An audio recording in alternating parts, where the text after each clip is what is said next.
우리 교회는 어떤 교회이었으면 좋겠는가, 이렇게 말씀을 좀 나누었고요. 이 시간엔 우리 개인의 삶에 관한 그런데 조금 생각을 하면서 말씀을 드려야 될 것 같습니다. 인생은 나그네 삶이지 않습니까? 나그네라는 것은 낯선 사람이라는 뜻이 있습니다. 그래서 제가 어렸을 때 저희 어머니는 이런 말씀을 종종 하셨어요. 야, 뒷집에 웬 나그네가 왔더라. 그 얘기를 하셔요. 그러면 낯선 사람이 왔다는 얘기예요. 우리 그리스도인들은 세상 사람들이 볼 때 낯선 사람들이거든요.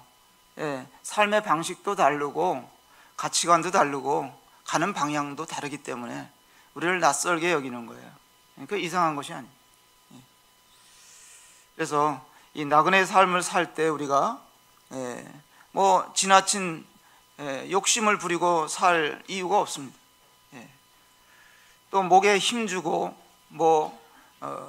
세상 어떤 것들을 굳게 붙들고 그렇게 해봐야 별 수 없는 거예요. 그래서 인생은 어떻게 살아도 고달프고 위기와 굴곡진 삶을 사는데 모든 사람에게는 위로가 필요하다, 그런 생각을 해보게 됩니다. 그래서 무엇이 정말 위로가 될까? 우리 삶에 우리가 어디서 위로를 받을 수 있을까? 물질이 좀 많아지면 위로가 될까? 아니면 사람을 통해서 우리가 위로를 받을까? 명예를 좀 얻게 되면 그것이 위로가 될까? 이런 것들은 다 일시적으로는 위로가 될 수 있을지 모르지만 진정한 위로는 되지 않는다, 그런 말씀을 올립니다. 그래서 모든 인생은 그리스도인들은 하나님께 붙들리면 어떻게 살아도 어떤 형편에 처해도 버림받거나 실패할 수가 없습니다. 이것을 제가 살아오면서 느낀 바입니다. 시편 말씀 한 구절 보고 말씀을 드리겠습니다. 시편 37편입니다.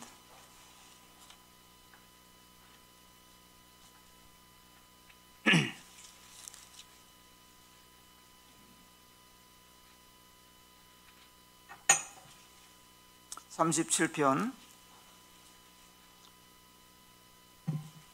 23절 25절까지 같이 한번 읽어보겠습니다. 시작. 여호와께서 사람의 걸음을 정하시고 그의 길을 기뻐하시나니 그는 넘어지나 아주 엎드러지지 아니함은 여호와께서 그의 손으로 붙드심이로다. 내가 어려서부터 늙기까지 의인이 버림을 당하거나 그의 자손이 걸식함을 보지 못하였도다. 시편 기자는 다윗은 이렇게 이야기를 했습니다. 그래서 저는 이제 이 말씀에다가 제목을 여기다 붙여놨는데, 하나님께 붙들린 인생이면 이미 성공한 것이다, 그렇게 생각을 한 바가 있습니다. 그래서 저는 하루살이다 그리고 살아왔어요. 하루씩 사는 거죠. 우리는 하루에 이틀을 살 수는 없지 않습니까? 하루씩 살다 보니까 제가 70년을 산 거예요. 참 금방이죠. 제가 우리 집사람이 여기 있지만은 결혼식을 1980년에 했는데 그때 성도들이 불러준 찬송 축가가 내일이는 난 몰라요. 그 찬송이 하루하루 살아요. 그 가사가 그렇습니다. 그때는 그 찬송이 아주 유행됐었던 것 같아요. 그래서 그러나 하나님께 붙들린 인생은 끄떡없이 사는 거다, 그렇게 여러분들도 생각해 주시면 좋겠습니다. 제가 춘천서 주님을 섬기면서 지금까지 40몇 년을 살았는데 따지고 보면 이런 세상살이가 광야 생활과 다를 바가 없는 것이었죠. 매일 거의 그냥 만나로 살았다. 절반은 그렇게 살았다 생각을 해보기도 했습니다. 그래서 세상살이는 욕심을 부리면 안 된다는 것을 많이 배웠습니다. 하나님은 광야에서 이스라엘 백성들에게 양식을 허락하실 때 한 달치씩, 뭐 일주일치씩, 1년치씩 이렇게 안 주셨어요. 하루하루 그날만큼, 그날 먹을 만큼, 그날 필요만큼. 그래 우리도 걱정하지 말고 공급하시는 대로 살면 정말 편안한 거예요. 광야라는 말이 미드바르라고 그러더라고요. 이제 원어로 이렇게 히브리어로 하나님이 말씀하시는 곳이다. 광야는 하나님이 말씀하시는 곳이에요. 애굽에서는 애굽의 이스라엘 백성들이 애굽에 살 때는 하나님의 음성을 들을 수가 없었어요. 근데 광야에 그들이 나가 살 수밖에 없게 되었죠.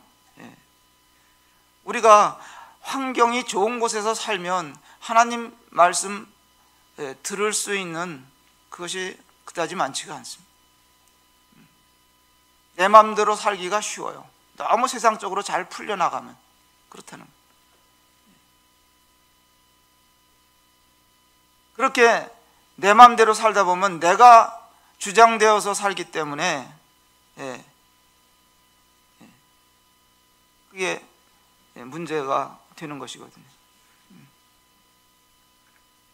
광야에서는 내 육체의 속성이 적나라하게 드러나는 것이 광야예요.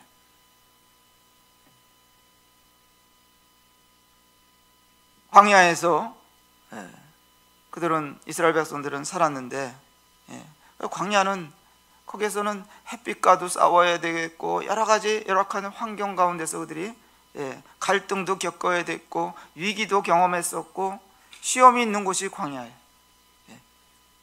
근데 그런 광야에서 걸어가 보면 자아는 죽을 수밖에 없어요. 자기는 아무것도 아니에요. 광야에서 보면.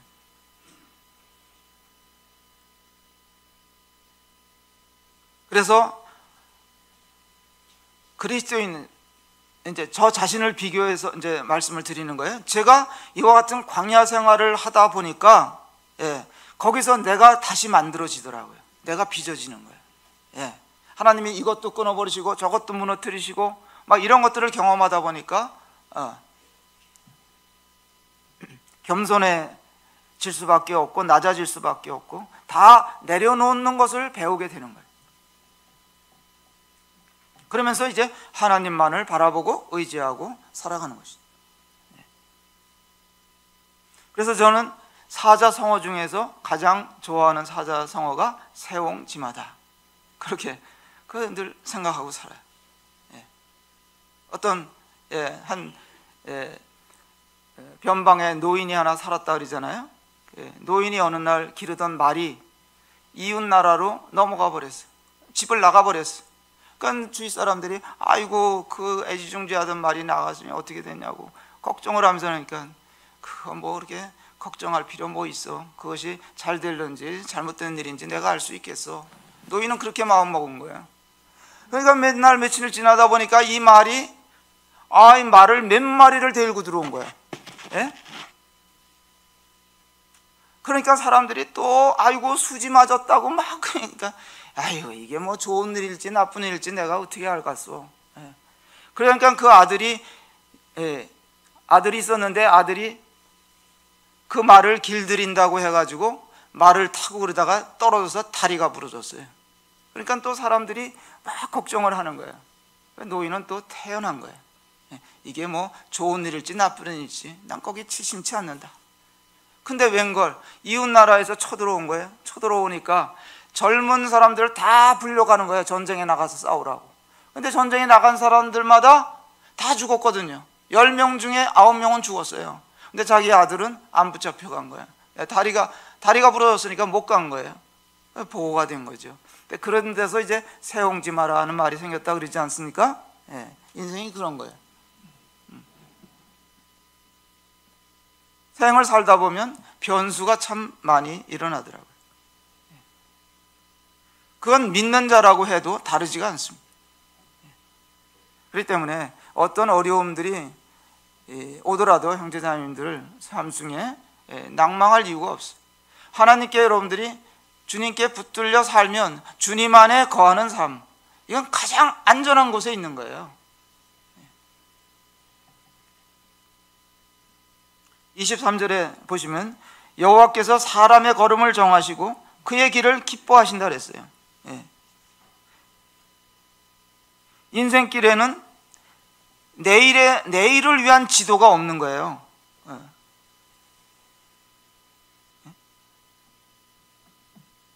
아니, 내일을 알면은 추락하는 비행기를 누가 타겠어요? 그죠? 모르는 거예요. 사고 당할 자가 없지요. 하나님은 우리 걸음을 인도하신다. 또 인도하시는 대로 우리가 살아가는 겁니다.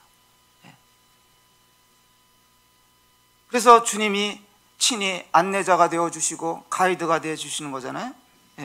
그래서 우리는 안심하고 믿고 가는 거예요. 제가 전임 사역을 제 뜻은 아니었지만은 어떻게 하다 보니까 전임 사역을 살아왔어요. 그럼 제가 이 사역의 길을 알았다면은 왔을까요? 이 길을 걸어왔을까요? 알았으면 제가 안 왔어요. 부부가 미리 다 알면 결혼할까요? 안 할까요? 알면은 누가 하겠어요? 저는 저희 집사람을 1980년도에 서울에서 만났어요. 처음에 첫 선을 봤어요. 누가 소개해줘가지고 제기동 거기 로타리 그 꽃다방에서 처음 만났어요. 거기서 만났는데 저는 이 여자분들의 얼굴을 똑바로 못 쳐다보는 순진하다고 될까 뭐 하여간 집에 돌아왔는데 이 사람 얼굴이 어떻게 생겼는지 기억이 통 안 나가지고 제 사진을 하나 그때는 이제 편지죠. 편지에다 넣어서 보냈어요. 그리고 자매님 얼굴이 생각이 안 나니까 사진 한 장 보내주세요. 그래갖고 우리 사진을 서로 보면서 그 사진을 받아보면서 이렇게 생긴 분이구나. 내가 후회했어요. 나중에 그때 다짐이라도 몇 가지 받아놨어야 되는데 알았으면 결혼할 사람이 별로 없을 거예요. 근데 우리는 주님을 믿고 그냥 주님 바라보고 뭐 그때 우리는 조건이 구원받은 성도면 되고 모임생활 충실히 하는 성도면 그것으로 조건 1번이면 됐어요. 그래 마음 먹고 살았어요.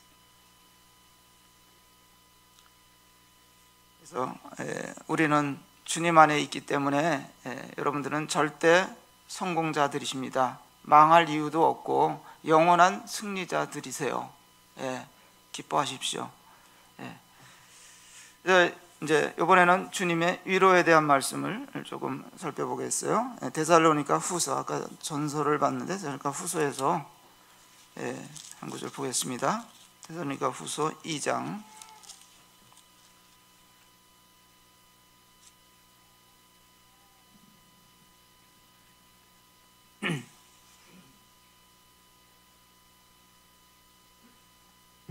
16절입니다.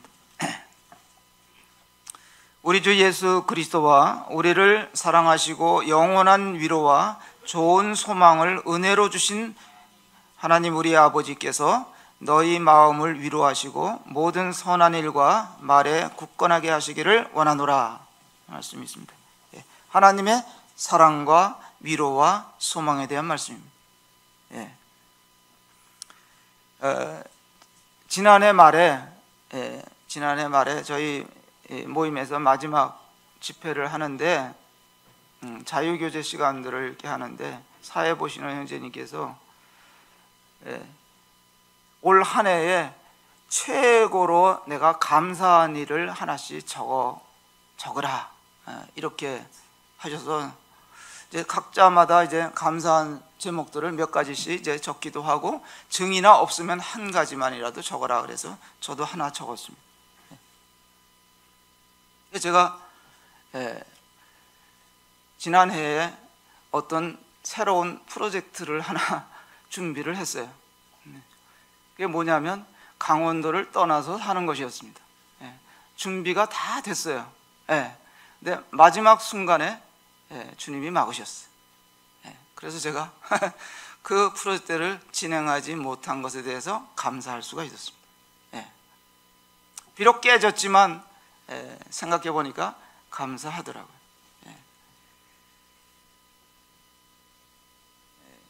그리고 지난 한 해를 이렇게 생활하면서 각처에 이렇게 단일 기회를 주님이 주셔서 많은 성도들을 정말 작년에 많이 만났습니다. 만나면서 그들과 교제하면서 정말 많은 위로도 받았고 많은 경험들을 했습니다. 이것에 대해서 주님 앞에서는 참 감사가 되는 한 해였습니다. 이건 저희 집 사람도 그런 얘기를 했어요. 정말 작년에 우리가 위로를 참 많이 받았다. 왜? 다른 성도들을 만나서 교제하고 같은 이런 이제 믿음의 생활을 한 것에 대해서 나눈다는 것은 정말 우리들에게 위로가 되는 거예요. 격려가 되는 거예요. 그 자체만으로도. 그래서 저는 이 시간 이제 야곱의 노년에 대해서 이렇게 살펴본 적이 있었거든요. 이 내용은 제가 춘천에서 한번 교제한 거예요. 한 건지만 거기서 약간 추려서 제가 조금 말씀을 드려서 제가 이제 인생 2막을 시작하면서 주님 앞에서 나는 어떤 모습으로 살아야 될지 이런 걸 생각하면서 대했던 말씀이기 때문에 한번 보겠습니다. 창세기 46장에 가서 보겠습니다.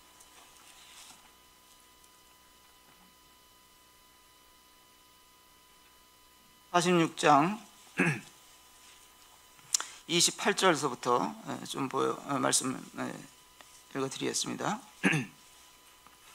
야곱이 유다를 요셉에게 미리 보내어 자기를 고센으로 인도하게 하고 다 고센 땅에 이르니 요셉이 그의 수레를 갖추고 고센으로 올라가서 그의 아버지 이스라엘을 맞으며 그에게 보이고 그의 목을 어긋맞춰 안고 얼마 동안 울매 이스라엘이 요셉에게 이르되 내가 지금까지 살아있고 내가 내 얼굴을 보았으니 지금 죽어도 족하도다. 창세기 이제 12장부터 아브라함 또 이삭 그리고 야곱 마지막으로 이제 요셉 생애가 딱 기록이 돼 있잖아요, 창세기에. 그런데 야곱의 그 노년의 삶이 제 마음 가운데 조명이 됐어요. 여러분들 이 장면이 어떤 장면인지 아시겠죠? 부자가 상봉을 이루는 거예요. 잃어버렸던 요셉을 야곱이 만나는 것이죠. 아버지 야곱과 이제 죽었다고 알고 있던 아들이 만나는 장면인데 이 노년에 야곱이 받은 위로 중에 가장 큰 위로가 이 대목이에요. 보세요. 어느 날 저희 집 앞에 고급 승용차들이 쫙 앞에 서더니만 거기 한 사람이 뭐라 그러냐면 아드님께서 국무총리가 되셨는데 모셔오라고 합니다. 그러면 기분이 어떻겠어요? 정말 깜짝 놀랄 일 아니겠습니까? 이제 그와 같은 거죠. 그래서 이 가나안 땅에 큰 기근이 계속 들었었는데 한번 그 앞장에 가서 한번 볼까요? 45장에 보시면 45장 25절에 보시면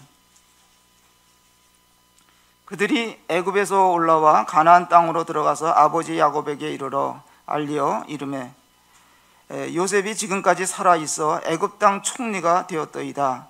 야곱이 그들의 말을 믿지 못하여 어리둥절하더니 그들이 또 요셉이 자기들에게 부탁한 모든 말로 그에게 말하매 그들의 아버지 야곱은 요셉이 자기를 태우려고 보낸 수레를 보고서야 기운이 소생한지라.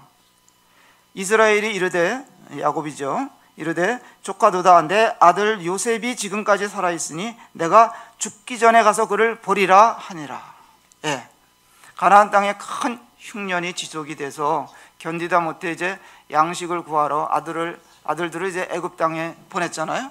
그래서 이제 우여곡절 속에 양식을 이제 날라오다가 막판에 아들들이 그의 동생이 애굽에서 총리가 된 사실을 이렇게 알리는데 그 소식을 듣고 기겁을 하는 거예요.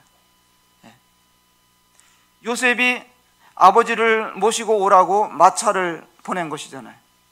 그래서 야곱은 애굽으로 이제 내려간 것이고, 그래서 야곱의 생애의 극적인 장면이 여기에 연출이 되는 거예요.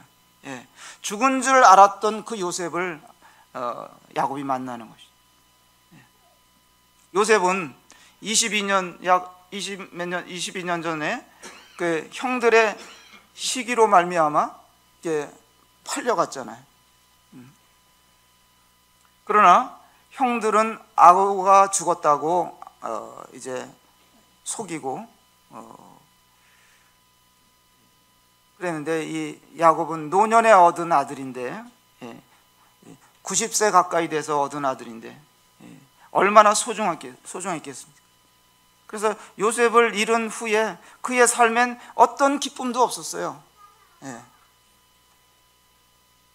그래서 그때 야곱은 시간이 아무리 흘러도 잊혀지지가 않았고, 자식이 죽으면 부모들 가슴에다 묻는다 그러지 않습니까? 요셉이 죽었다 그러니까 그때 야곱이 마음에 병이 들었어요. 자나깨나 요셉 생각하면서 살았던 거예요. 어디서 비슷한 목소리만 들려도 저 요셉이 아니냐 이런 생각을 했던 거죠. 그렇게 죽은 줄 알았던 요셉이 살아있다는 것을 알게 되었고, 그것도 애굽의 총리가 되었다 그러니까 정말 놀랄 일이잖아요. 그렇게 해서 이제 없는 힘도 모아가지고 이제 애굽으로 내려온 거잖아요. 고센 땅으로 온 거예요. 이때 야곱이 받은 위로는 정말 컸을 것이다. 제가 이제 이입이 돼가지고 야곱 입장에서 생각을 해봤던 거예요. 야, 이거 보통 위로가 아니다. 그래서 고린도후서 1장에 보면 거기에 위로라는 하나님의 위로에 대한 말씀들이 빼곡하게 나오잖아요. 바울도 수많은 환난을 겪었고 또 위로의 하나님으로 말미암아 그 격려를 받았어요. 그래서 위로라는 말이 고린도후서 1장에 보면 10번 정도 나오는 것 같아요. 하나님의 섭리와 그 경영하심은 쉽게 예측할 수가 없습니다. 당장의 현실과 일들만 보면 우리는 낙심하기가 딱 좋습니다. 그러나 하나님의 약속은 오랜 후에 나타나기도 하고, 그래 요셉을 먼저 애굽으로 팔려가도록 하신 것이 하나님의 섭리 가운데 있는 거예요. 그래서 감격적인 상봉을 통해서 야곱이 위로를 받고서는 지금 죽어도 조카도다, 이렇게 해서 30절에 이야기하는 것이죠. 사람들은 위로를 통해 힘을 얻고 더 큰 일도 할 수 있게 되는 거예요. 요즘 위로가 필요한 분들이 저 주변에도 보면 왕왕 있어요. 그래서 내가 위로를 경험하면 하나님이 나로 하여금 왜 위로를 경험하게 하실까요? 고린도서 1장 4절에 보면 또 다른 사람들을 위로하라고 하는 목적으로 우리를 위로하신다 그랬어요. 바울이 그렇게 얘기했어요. 그래서 이사야서 40장 1절에 보면 하나님께서 말씀하시기를 너희는 위로하라, 내 백성을 위로하라. 우리는 누군가를 위로하게 된다면 그건 하나님 마음을 가지고 하는 거예요. 그래서 우리는 여러 가지 방법으로 다른 사람들을 위로할 수가 있는 거예요. 어려운 형편에 처한 분들을 물질적으로도 위로할 수 있고, 말 한마디도 격려할 수 있고, 말을 안 하더라도 함께 해줌으로 위로할 수도 있고. 그래서 우리도 누군가를 위로해 줄 수 있는 방법이 뭘까? 이런 것들을 생각하면서 삽시다. 그게 좋은 거예요. 저희 주변에도 보면 아픈 사람들도 있고.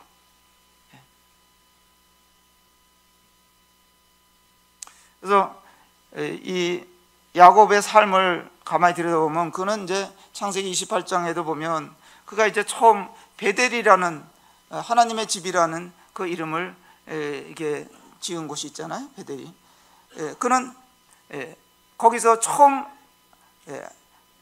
하늘에 계신 하나님을 뵙게 된 거예요. 사다리가 있었고 사자들이 오르락내리락 하는 것을 이렇게 보면서, 그래서 그는 그때부터 어딜 갔다가 돌아오더라도 다시 이제 여기도 보면 이제 베델로 다시 이제 돌아올 때 베델에 가서 단을 쌓고 하나님을 예배하고 항상 베델 중심으로 그에 살았어요. 우리들의 삶도 이 베델 중심으로 살아야 되는 거예요. 하나님의 집, 하나님의 집이 어디예요? 교회잖아요. 모임이잖아요. 성도들과 함께하는 거잖아요. 이게 굉장히 중요한 것입니다. 배는 중심을 잃으면 전복이 됩니다. 나라는 대통령이 한쪽으로 치우치게 되면 나라는 중심을 잃어버리게 되는 거고요. 잘 중심을 잡아야 돼요. 교회는 일꾼들이, 장로들이 중심을 잘 잡아야 되는 거고, 속도보다는 방향이 중요한 거고,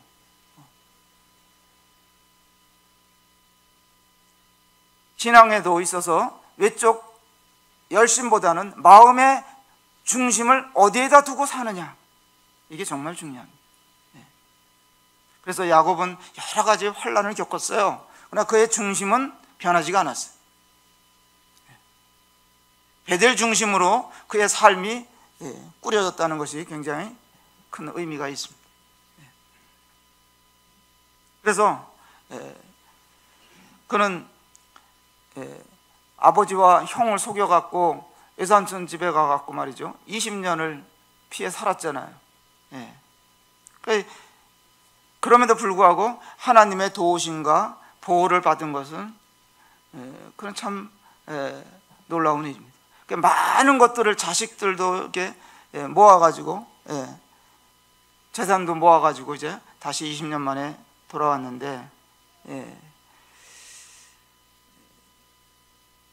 남편으로서 10도 아들을 거느리게 됐고, 참 그 삶이 복잡했어요.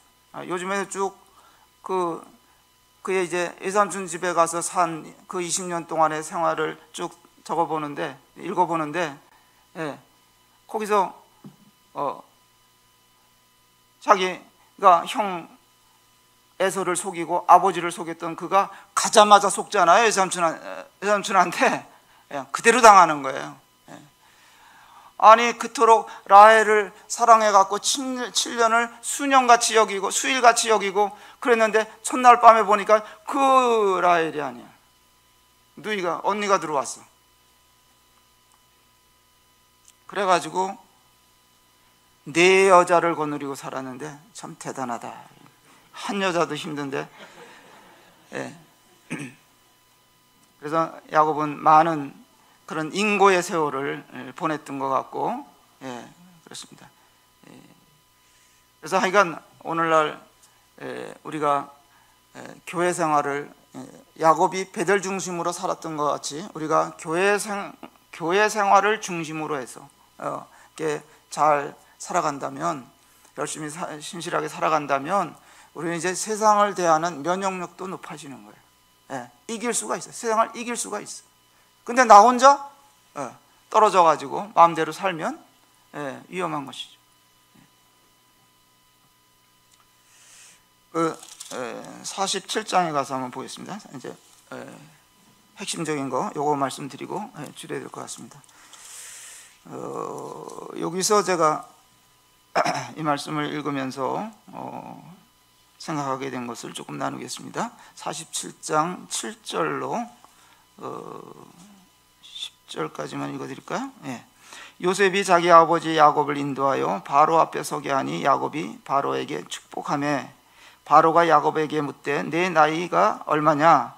야곱이 바로에게 아뢰되 내 나그네 길의 세월이 130년이니이다. 내 나이가 얼마 못되니 우리 조상의 나그네 길의 연조에 미치지 못하나 험악한 세월을 보내었나이다 하고 야곱이 누구에게 축복했다고요? 바로에게 축복하고 그 앞에서 나오니라. 아유, 이거 보고 제가 그냥 딱 꽂혔어요. 세상 권세 앞에서도 굴하지 않는 자로 믿는 자의 품위를 지켰다는 거예요. 야곱의 말년의 삶이 이제 이 애굽에서 이제 펼쳐지게 되는데 바로 왕 앞에 가는데 여기서 야곱의 모습을 보면서 제가 이거다 싶었어요.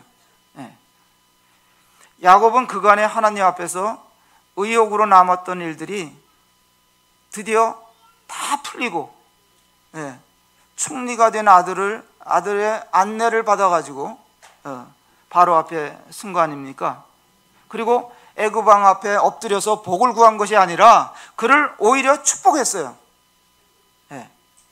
이것이 신앙인의 품위가 아니겠는가? 제 자신이 그렇게 생각을 하면서 야, 이거 참 멋진 인생이다. 우리가 누군가를 축복할 수 있다는 거,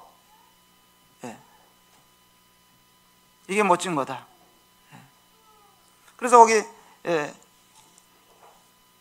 8절 9절에 볼 것 같으면 내 나그네의 길의 세월을 이야기했는데 히브리서 11장에 볼 것 같으면 장막에 거하며 외국인과 나그네로 살았다고 이제 증거하고 있어요. 험악한 세월을 보냈다고 얘기했는데 정말 그는 파란만장한 삶을 살았습니다. 그는 단점이 많아가지고 연단을 통해서 배워야 할 것들이 많았다고 봅니다. 꼭 저를 두고 하는 것 같아요. 저도 정말 허물이 많고 단점이 많고, 그렇기 때문에 저는 어느 사람들마다 정말 보다 더 이런 오르막 내리막 하는 굴곡진 삶을 살아오지 않았나 이런 생각을 스스로 해봤습니다. 그런데 그런 야곱이 여기서는 정말 성숙하고 품위를 가지고 이방 왕을 축복하고 있는 아주 정말 멋진 장면이다, 이렇게 제가 봤습니다.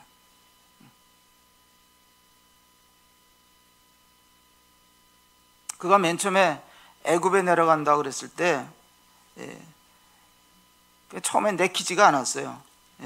하나님의 격려를 그가 받고, 한번 46장 1절을 한번 보실까요?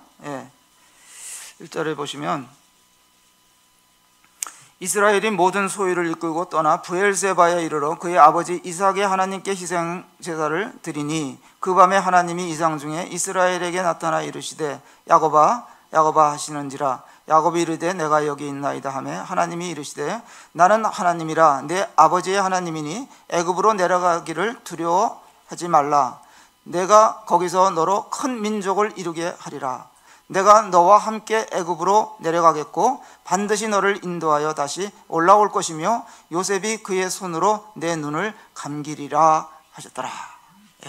그렇게 하나님이 말씀을 하셨습니다. 하나님의 격려를 받고 하나님의 약속은 다시 올라온다는 것이었어요. 근데 사실 그는 죽은 후에 올라오잖아요. 가나안 땅으로 다시 죽은 후에 올라오는 거예요. 그래서 하나님을 신실하게 섬긴 종들의 삶을 보면 하나님께서 그의 삶을 돌아보신다, 또 보상해 주신다 하는 것이 틀림없는 것 같습니다. 베드로전서 5장 7절 우리가 잘 아는 말씀인데 너희 염려를 다 주께 맡기라 그랬죠. 주님이 돌보시면, 이는 그가 너희를 돌보심이라 그랬는데, 주님이 돌보시면 그러면 되는 거죠. 가족 전체를 데리고 애굽으로 갔는데 다시 오리라고는 마음으로 그렇게 생각하지 못했는데 금방 올 거라고 아마 생각했을지도 몰라요. 그런데 그게 430년이 걸려요. 400년이 넘었어요. 400년이 흐르는 동안 누가 가나안 땅에 대한 생각을 했겠습니까? 400년이 흘러갔어요. 더욱 종살이 신세로 그들이 전락이 됐는데, 그러면 야곱의 실수였겠는가? 인생은 발을 한번 딱 들여놓으면, 그곳에 가서 발을 들여놓으면 쉽게 빼기가 어려워요. 거기에 매이기 쉽다는 것이죠. 근데 하나님의 계획은 그곳에 내려보내가지고 큰 민족을 이루게 하는 것이 하나님의 계획이었단 말이에요. 하나님의 이와 같은 원대한 계획을 사람이 잘 이해를 못하는 것이죠.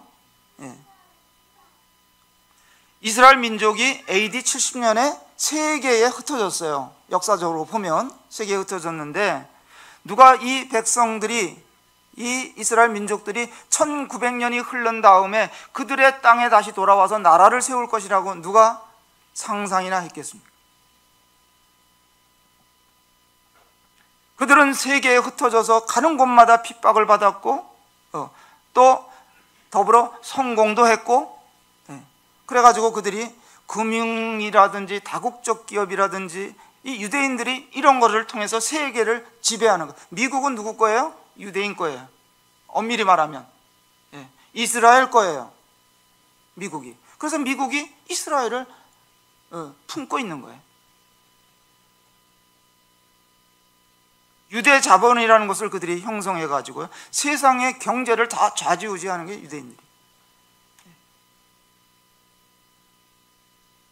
하나님 이런 계획들을 우리가 성경에서 읽을 수가 있는 것인데, 그래서 거듭 말씀을 드리지만, 저의 삶도 보더라도 정말 우여곡절이 이렇게 많게 살아왔습니다만은, 그러나 여전히 또 지금도 연단을 받는, 또 크고 작은 시련도 겪고 그러면서 살고 있다고 말씀을 드리겠습니다. 그럼에도 불구하고 제 목표는 믿는 자로서 품위를 지키고 살자, 이겁니다. 그래서 우리는 뭘 먹을 것인가, 뭘 입고 살 것인가, 이런 일에 마음을 빼앗기면 비굴해지는 거거든요. 하나님이 내 주인이라는 것이 무색해지는 거예요. 그래서 저는 지금도 그냥 사람들 앞에서도 그냥 당당하게 사는 거예요. 저는 지금도 이렇게 활동하면서 탁구장에 가서 사람들 사귀고, 저는 사람들 사귀면서 차도 사주고 뭐 더러 그래요. 왜? 난 노인연금 이거 25만 원 타고, 또 국민연금 40만 원 타고, 뭐 이거 갖고 밥 사 먹고 차 마시고 막 사람들 사귀고 살 수 있거든요. 내가 세상 사람들한테 아쉬운 소리 할 게 없어요. 저들이 사면 나도 살 수 있다, 이거예요. 여담이지만 이런 말씀을 드리고, 하여간 여기서 이제 줄여야 될 것 같은데, 우리는 무엇을 중심으로 살아야 하는 것인가, 또 삶의 뒷모습은 어때야 하는 것인가, 이런 것들을 좀 생각해 보시면 좋겠습니다. 우리는 또 다음 세대가 이 믿음을 전수받고 또 하나님을 영화롭게 하는 자들이 되기를 위해서 기도하는 것이죠. 우리 기성세대 성도들은 미래의 일꾼들이 더 신실하게 주님의 나라를 위해서 헌신되기를 위해서 기도하고 있는 것입니다. 우리가 세상 앞에서 믿는 자로서 어떤 삶을 살고 무엇을 위해 살아야 하는지, 이런 것들을 통해서 배우게 되는 것입니다.